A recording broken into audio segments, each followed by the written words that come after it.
তুমি চাইলেই আমরা এক হতে পারতাম।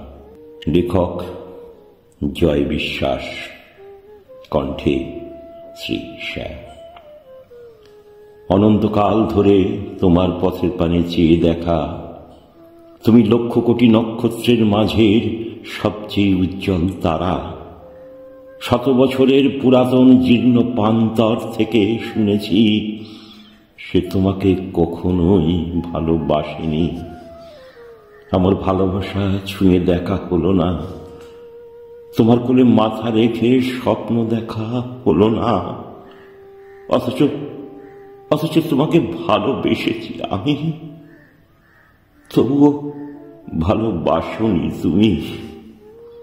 সময় ছিল আমাদের বিপরীতে, তুমিও গেলে সময়ের সঙ্গে। কালের বিবর্তনে সেই আমিটাও হারিয়ে গেলাম।